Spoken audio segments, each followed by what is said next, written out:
If you desecrate this one rule, you'll come across as the biggest loser to every new person you will ever meet, and there's going to be nothing you can do to change that. But since you click this, you're the kind of person who wants to make a good first impression, but just doesn't know how. At least you're not the kind of person who just goes and digs their head in the sand and starts crying and saying, "Oh, I can't really make any friends, everybody thinks I'm a bit weird." No. First impressions count, and that's what we're going to teach you in this video. Now, in 2013, the University of Texas conducted this experiment, and they got a random group of people, and they said, "I'm going to show you a 10-second video of strangers, and I want you, within 10 seconds, to identify the political affiliation, the religious identity, how charismatic they are, how confident they are, and how many friends that they have." And 9 out of 10 times, these people were able to pinpoint all these different factors about these strangers to remarkable accuracy. We always say, do not judge a book by its cover, but we know that we always do judge a book by its cover. And it's not because we're judgmental or anything, it's literally hardwired into our reptilian brain to judge a book by its cover. How do you think our ancestors survived thousands of years ago? If they saw a hazy figure in the mist down the horizon, they're going to think, is that a saber-toothed tiger or is it a goat? Is it a friend or is it a foe? If I stay here, will I die or will I get food? That's why our reptilian brain has been so advanced that even though we don't have to worry about saber-toothed tigers and tribesmen trying to come and kill you, that fear and that fight or flight response and that ability to pinpoint stuff in a person to remarkable accuracy is still in our brains, even though it's suppressed. And that's why making a first impression is so important. Charisma is all about catering to someone's subconscious. And those who are able to do this, and those who really understand how people's brain works, either by practical application or literally by theory in the way you're listening to me, are the ones that succeed in life. People are going to make snap judgments about you whether you like it or not. So how about we use that to our advantage? Make sure that the person that they see is the person that you want them to see. Now, without further ado, let's get into the rules that we're going to talk about. Your first rule is to dress well. You do not know who you're going to run into. You do not know if you're going to run into your boss, your future wife, your future business partner, or your future best friend. You don't know. You don't know.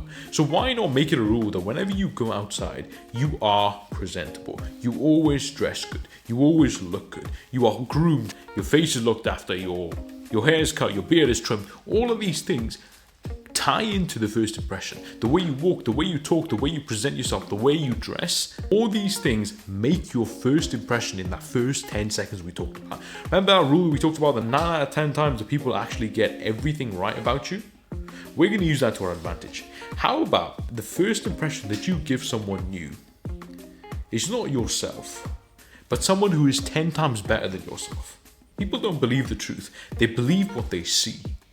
So if you make a really good first impression and you're exuding high status and high importance and high value, that first image is going to stick in their heads. And no matter even if you mess up later on, or you dress bad, or you come across as brash or arrogant or low status, that first impression is going to stick in their heads, and their cognitive bias is going to think like, well, the first time I met him, he was like this. Therefore, this must just be a one-off. Their bias inside their head is going to tirelessly try to confirm what they saw on their first impression, so that image will work best for you.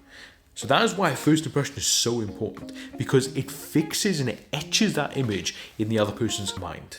So make the image worth it. Light travels faster than sound, and that's why the way you look is more important than the way that you speak, because people start making judgments on you way before they even hear your voice.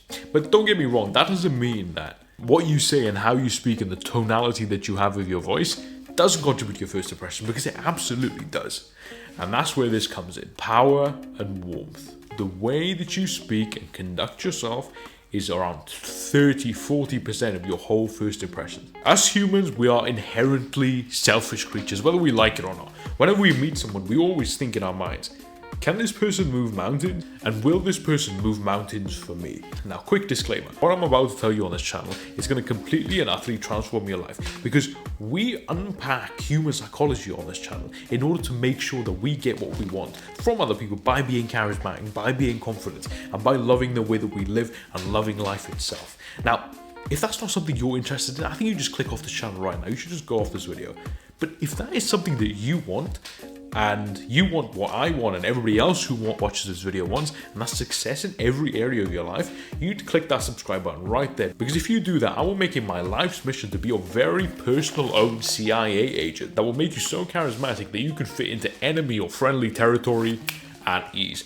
And that is my promise. Now, power and warmth. You need to start projecting power before you even speak. Are you dressed well? Are your shoulders back? Do you speak your mind? Do you speak confidently? Make sure you present yourself as someone a little bit better than everybody else, a little bit more extravagant than everybody else. A little bit of extra goes a long way in making you look powerful. Now, the warmth part is, will this person move mountains for me? Now, we're going to make a video soon on the pillars of charisma, so the power, the presence, the warmth. So if you haven't made that bell icon yet, you're going to be missing out. So you know what to do. Click that button and wait for it to go ring a ding. If you exude power but not warmth, you risk looking like an arrogant, unapproachable individual. Mission failed. But if you exhibit warmth but not power, you're going to look like a spineless suck-up. Well, neither of those things we want. We need to exist in balance. The quickest way to achieve that level of warmth is to simply just be happy, right? It takes a fraction amount of energy just to actually be happy than fake being happy.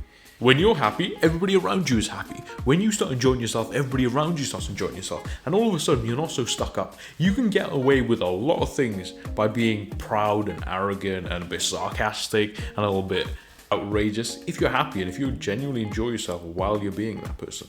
So that's how you stop being stuck up. And our third and final tip is going to hammer it home. People are drawn to confidence. Overt, bold confidence. You gotta walk the walk, my friend. You gotta talk the talk. You have to understand that you are the main character in your entire movie. And everything revolves around you. Bring your shoulders back, lift your head up, and chest it. You can be as bold and as loud as you want, and nothing's gonna happen to you. Next time you walk into the room, make sure you speak your mind. Make sure you're as confident, as bold as possible. 90% of the time, no one's gonna say anything about it. They'll just accept it, because the vast majority of people are too scared. And they won't say anything. So the more you do it, the more you own yourself, and the more you become bold and a bit more out there and a bit more confident, and you talk louder and you speak your mind, the more confident you become. And if anyone does challenge you, the quickest way to brush it off is just literally go like this. I don't care.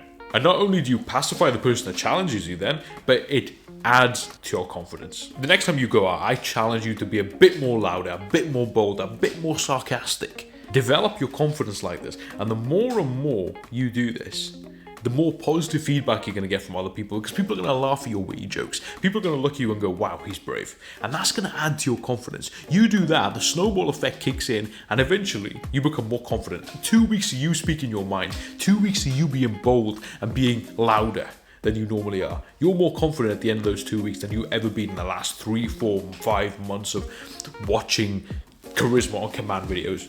No shade. Hold eye contact with the person you're talking to more than it is comfortable. Make it a game. Never break your gaze. Make sure that the other person looks away first. Not only will this teach you how to make eye contact and how to hold eye contact, it's going to constantly make you uncomfortable, and it's going to keep pushing your boundaries, and you're going to be more and more confident by the end of it. A solid handshake and good eye contact is the golden ticket for a good first impression. Now you learned how to make a good first impression, you need to learn how to fit into a group. Click that video right there and that'll teach you how to fit into any group wherever you are. And at the end of it, and that's it guys. Till next time, I'll neighbor out.